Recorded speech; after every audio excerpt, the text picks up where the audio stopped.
Kenzie, I had a lot of fun working with you today. You're a little bit of a nervous dog. This is her roadmap to success. Now, as you saw in the very first video, she really wanted nothing to do with me. She was barking like crazy. In that first video, that's something that we have some relatives that she's not a big fan of, and I think it's just anxiety. I think she thinks that her job is to be in charge of security. And so we went through a lot of things in this session to help flip what I call the leader-follower dynamic. When we have guests that come over, what I'd like the guardians to do is use the tricky trainer treats that we have. I'm leaving the bag here. Give the person who comes in about 20 to 25 treats.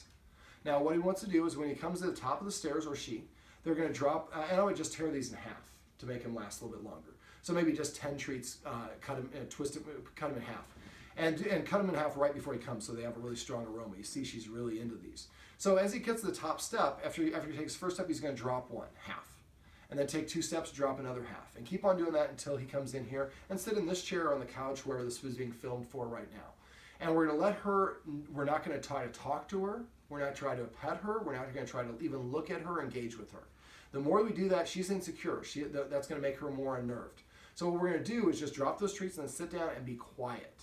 No loud movement, no loud sounds, no sudden movements. We're just going to try to, when you're moving, try to move like you're underwater. Slow, fluid movements. But really try not to move a lot the first couple times. These should be like 10 or 15-minute visits. So eventually she's going to get those treats and she's going to come around here, but she's going to probably stay way over here away from him. He's going to take one of the treats, then just toss it like that. Let her get it. We're not going to sign anything. We're just going to toss it and then wait, a minute or two, and he can have a conversation with the in-laws. And then turn another one up. Toss over there.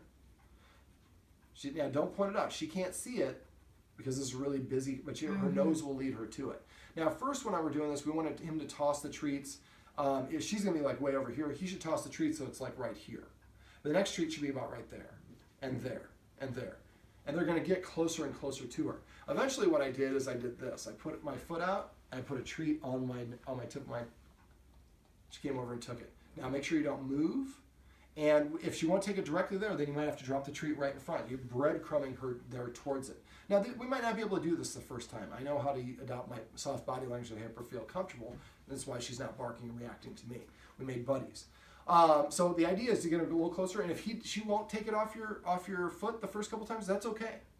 Now, once she's gotten them all, now we'd love to have her sit or lie down before we leave. But the first couple times, they're probably not going to happen. So after she's gotten all the treats, then what we're going to do is he's going to stay there, and one of the guardians is going to go in the pantry where the food is and shake the bag. When she comes over there, we're going to take her in there and give her a treat or two for coming in there, say the word come, and then close the door, and then the guest can leave quietly so she doesn't recognize what's going on, and she doesn't see the person because the movement is going to throw her off. So, and then we want to repeat. So if we have a relative that she isn't a big fan of, when he's in the neighborhood, he can stop by a couple times and spend 15 minutes and then leave. But again, no touch, no talking to her, no trying to entice her. Eventually, after she gets comfortable, she's approaching, he wants to hold out the treat like this to his side. And when she licks it off, I'm holding my hand still there. See how she came back for a second lick? So it should be off to the side. He shouldn't look at her, and he should be very still and not talking when she's doing this. And he's talking might spook her. And then hold the treat. She comes back a second time, great. And then let her walk away. Then he takes another treat and does the same thing. We want her to just come over and start experiencing him, but we want her to be approaching him, not him trying to approach her, or her if it's a female. So if we do that after like 3 or 4 or 5 visits, she should come quicker and closer and not be leaning far forward and less barking, and she should be much more comfortable with the experience. Now, I spent about 3 hours with her before I actually started petting her. So don't be in a rush to do that. Wait for her to feel comfortable and her body language to look nice and relaxed. And then when you do try to reach over towards her, make it very slow. Make sure it's on the side. Don't do it front facing, and don't lean over because this is confrontational to a dog. Also, leaning over the dog could be a problem. One of the things the guardians I noticed like to do was they were petting her on top of her head. Because she's insecure, I'd like them to get in a habit of petting her under her chin if they're petting her head at all. They can pet her, we just don't want to pat on top of the head, but I really want to put an emphasis because she's so insecure under her chin. Now, if her butt is here, her head is here, I could scratch her butt too, just the orientation she's in with Jerry right now. But the more that we help her feel better about these desired actions and behaviors by petting her on her chin, that's going to boost her self-esteem and confidence. Now, we also went over ways to incorporate structure. So one of the things was petting with a purpose. So right now she comes and nudges or jumps up or scratches for attention, or she gets petted so much she doesn't even have to ask for it. Well, she doesn't have anything to build up self-esteem for. So what I'd like to do is when she comes over, she nudges me. Instead of petting her, tell her to sit. When she sits, pet her under her chin and say the word sit. Now right now, she doesn't know very many commands. She knows how to sit, she doesn't know how to do it on command. So we might need to use passive training for this. So every time she sits next to you on her own accord, reach over and pet her and just say the word sit. Just sit. Not good sit, not Kenzie sit, just sit. And not sit, just sit. Every time she does it. And if we see that she's sitting next to somebody in the house and that person didn't recognize, we say reward. You turn and look at the dog, and whatever the dog happens to be doing at the time, you pet it immediately and say sit. Or crash if she lays down, or whatever word you guys want to change it to if you don't want to use my word. Or if she's just standing there, assume she just came to you. So we're going to help each other out in the family by saying reward, and that means you missed an opportunity to reward her for desired action or behavior. But the more that we pet her for desired actions and behaviors, the more she will try to emulate them. And now we're teaching her how we want her to behave. And this is how a great way to get rewarded is come and sit next to me. Come to me when I call you. Lay down when on command, and things along those lines. Now, petting with a purpose is different because when she demands attention and we give it to her, it confuses her into thinking that she's in charge or responsible for us, and I think that's part of why she's so stressed out. We need to understand that she can no longer tell humans what to do. If she tells a human what to do, they have no interest. They lose interest, actually. But as soon as they tell her what to do and she does it, she gets attention. She gets a treat, a scratch, whatever it is. After a while, she'll come and start sitting and to prepay and ask for attention. And that's what we're looking for. That's a good sign. But the more we pet with a purpose and passive training, we're using positive reinforcement and positive dog training to reward her for desired actions and behaviors, and flipping the leader-follower dynamic to alleviate that stress and feeling of responsibility from her shoulders. Now, I like to use, if I call a dog, I like to use a hand motion like this, and I start lowering it. As you notice, I'm curling my fingertips so she can't see. When she gets here, I would normally only do this with the treat for the first couple of times. Let her lick off the treat, and then tickle her under her chin, and after the treat goes in her mouth, say the command word. Anytime you're using a treat, the command word, the treat should go on first. She should hear the command word afterwards as she's chewing it, right after. Let me see. We went through a bit of a focus exercise, but we really didn't get to it, so I'd like the guardians to, that's something I think we're going to do a follow-up session. Something we'll work on. Right there, Jerry, you can pet her and say crash. Crash. So the more that we pet her for doing those desired actions, the more she's going to continue doing those.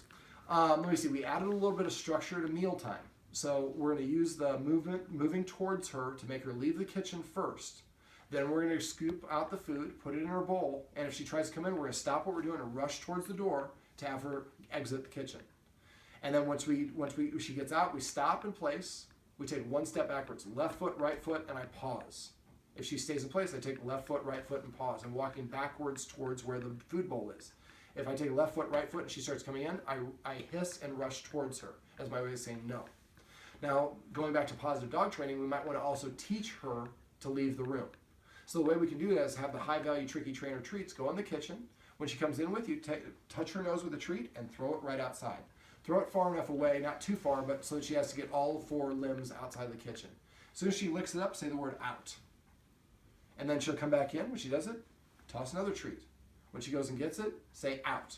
So now we're creating a vocabulary, getting out of the kitchen. A lot of dogs look at that as a negative. It's I'm being excluded, I'm being shunned. No, leaving the kitchen means you get a reward. And now we have a vocabulary. When we've done this enough, we can say out, and the dog leaves the kitchen expecting to get it.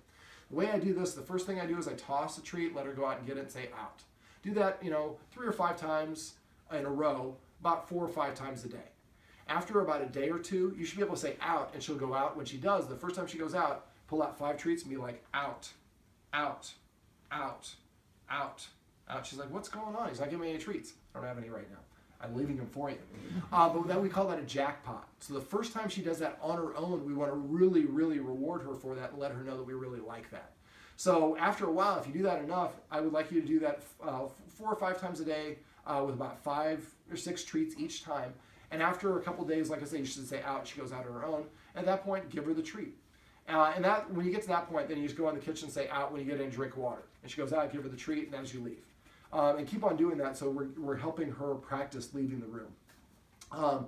And I wouldn't just do it in the kitchen. The kitchen is going to be the place where we start, but eventually I do it in a bedroom, different areas of the house. So you could say out in a room if there's a baby in there or whatever we need the room, and we say out, and she's happy to do that. Let me see. We went to the door. We fitted her up with a martingale collar, and I showed the guardians how to add the special twist leash to stop her from pulling. Remember the in this case, 4 rules for a structured walk. Rule number 1, she needs to stay on the right side. Her front shoulder should be aligned with the human's hip and the seam in their pants. Rule number 2 is your arms should be going straight down, nice and loose. If you're walking her and you start pulling back because she gets in front, you're pulling her into position she's automatically going to pull against. So when you want to correct, you bend at the elbow, pop, like that fast. So by the time you get to the top, you take the tension off immediately. We don't want to pull. We want to, I hate saying the word jerk, but that's really what it is. Reward. Jerk. And it's going to be hard to get in a habit of rewarding her for those desired actions and behaviors. Crash. There you go.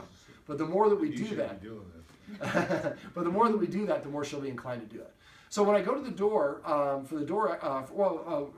rules for structured walk, or 4 in her case. Rule number 1, stay in your position. Her shoulder aligned with my hip. Rule number 2, my arm is going straight down, nice and loose. Rule number 3, which is where I left off, is when you correct, bend at the elbow coming forward, jerk it, and immediately pop it down. Now you want to do that before she gets too far in front. If you wait for her to get too far in front and you try to pull up, you're going to be pulling back, and that creates more of a pulling forward. So make sure you're watching her. As soon as she starts drifting a little bit, her shoulders a little bit in front of your torso, that's when you do a quick pop. And you don't want to pull her feet off the ground, but you don't want to do too soft. You want to find the Goldilocks tension. Do I say anything? No. Just you correct her when she gets out of position. Now, when she's walking in position, you could say the word heel or follow or whatever word you want to mean for that. Now, this is a rig that stops her from pulling and gives the guardians, they're right now using our harness, and that makes it easier for dogs to pull. If we set up follow-up sessions, we might actually teach her to walk with a loose leash. That's a more complicated thing. It takes a lot of practice, and usually practice sessions. So rule number 3, quick correction, and then relax your arm again. And don't ever pull from behind. If she lags from behind, I let my arm go dead, and just hold on to the leash, and just let the leash will eventually get taut, and it will get her to come with you. So you're dragging her then? Essentially, yeah. We don't want to drag, but yeah, she's going to try it. She's going to test and see if you're going to be willing to correct her. So you just keep going. Now, if she really doesn't, we don't want to hurt her. If she really sits down, I would put her on somebody's lawn and walk across the lawn. After a couple steps, she's realizing this isn't going to stop. Now, this isn't force, but this is not teaching her to walk with a loose leash. It's just using a tool that stops her from pulling. Rule number 4 is she can sniff as much as she wants, but if she stops, we're not going to stop. We're going to keep walking. Dogs' nose controls 60% of their brain, and they can't multitask. So if she stops to sniff something and I stop, she can't pay attention to me, and also I'm giving her the impression that she's in charge, because when she stops, I listen to what she said. So what I usually do is take for maybe a couple of days, we do a walk where there's really not a lot of sniffing, which isn't very stimulating for the dog. But after the dog kind of gets into a habit and they're walking well, you don't have to correct them very much, then maybe after 3/4 of the walk, then we stop and we say sniffy time, or sniffs. And at that point, then we let her sniff. So she does her work first, and then she gets a little bit of reward for doing the right thing. And after we do that enough, then she starts to understand, I'm working. When we're walking, I'm doing a job. I can't sniff. I have to pay attention to my human. And when we stop, when I get sniffy time, then I can sniff around and do my thing. Now, something else, once she knows how to sit, what I would do is carry a handful of treats with her. She gets walked probably more than any of my dogs that I've worked with, which is awesome. But once she knows how to sit on command, then when we're walking her, I would, between every house, stop, sit, tell her to sit. When she sits, give her a treat, say the word sit after it goes in her mouth, and then start walking again. What I want her to do is, after a while, she's walking, she's like checking out where your feet are, because is he going to stop? And eventually, you'll stop, and she'll sit down automatically. So when we do get that, we want to make sure we still reward her for that. But that's really helpful if you're out in your neighborhood and you stop to talk to a neighbor and your dog just stops and sits down. You're like, your dog is so well behaved. You're like, of course, we hired doggone problems. But no, we're just teaching her the behavior we want her to have. When a human stops, if you sit down, you're rewarded. So after enough repetitions, when you stop, the dog will sit anticipating getting that reward. Let me see, what else? Something I forgot to go over is I like the guardians to get in the habit of not deferring and walking around her. Now, if she's asleep on the floor here, kicking her and saying, get up, that's just being not a nice person. But if she's standing in my way and I walk around her, I'm burning extra energy.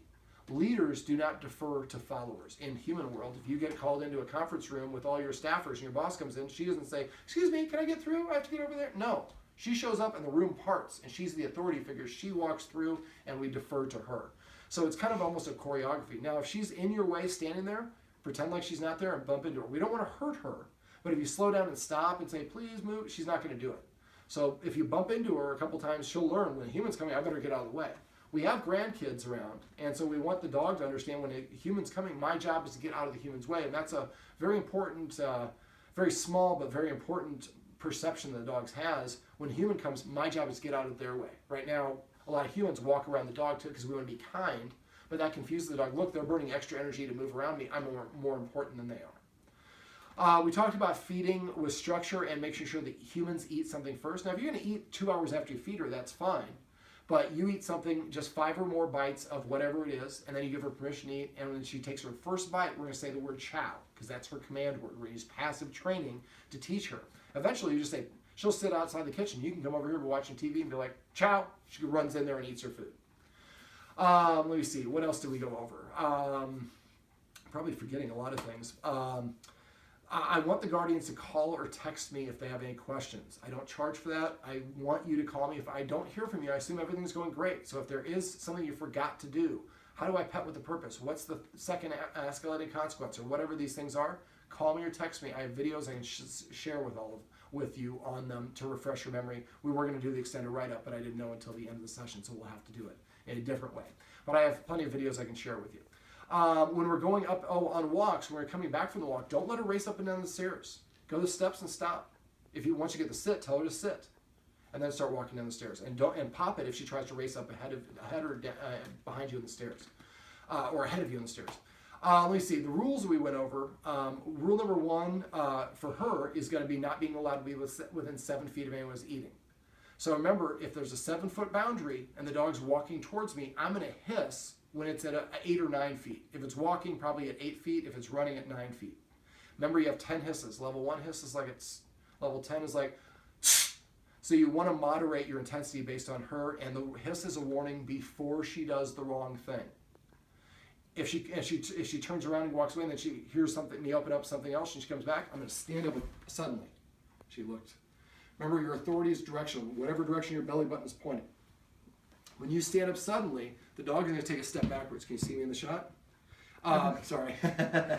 So when you stand up suddenly, the dog's going to take a step backwards, and it's going to say, is she talking to me? And I'm going to walk over here. I'm not going to walk over here because of the light. But as soon as the dog stops moving, that's their way of saying, I'm done challenging you. As soon as they stop moving, you want to communicate, I appreciate that, and we do that by going 2 steps only. And then stop, wait 1 second, then I can go back to doing what I'm doing. This is the second escalating consequence. The third consequence is to march directly at the dog until it turns sideways. As soon as it turns sideways, I'm going to stop. I put my feet together, and I'm pivoting again. I'm down to the second consequence until the dog's stationary. Step. Stationary, I can stand, sit, or lie down. When it does that, I take 2 steps backwards, I pause again, and then I go back to doing what I'm doing. That's the third consequence, is what we use to move the dog out of the kitchen. But we can do that moving out of the bedroom or any other area that we need to. But again, my preferred method is positive reinforcement, where I'm taking that treat and tossing it. But remember, if you want to get her to come to you, hold your hand up like this. The lower you go, the more it's for the dog. To put her in a sit, I usually raise my hand over the head. She's not comfortable sitting near me because she's just still not fully comfortable with me. But that's why we practice right there. You can pet her again, say crash. Come, or crash. Pet her, Jerry. There. Crash. Now, what we might need to do is get Grandpa a little scratcher, like a back scratcher, literally. Because Jerry has to get up and kind of lean over. Well, if he has a back scratcher sitting right there on the table, he can grab that and scratch her a little bit with the back scratcher. It's pretty much the same thing. Now, first she might get spooked about it. If she does, we need to create a conditioned emotional response, as we talked about in the second video here. Now, I'm probably forgetting some other things, so I want the guardians to call me or text me. I'd like them to really focus on petting with a purpose, passive training, walking with a structured walk in the martingale, and adding structure to mealtime.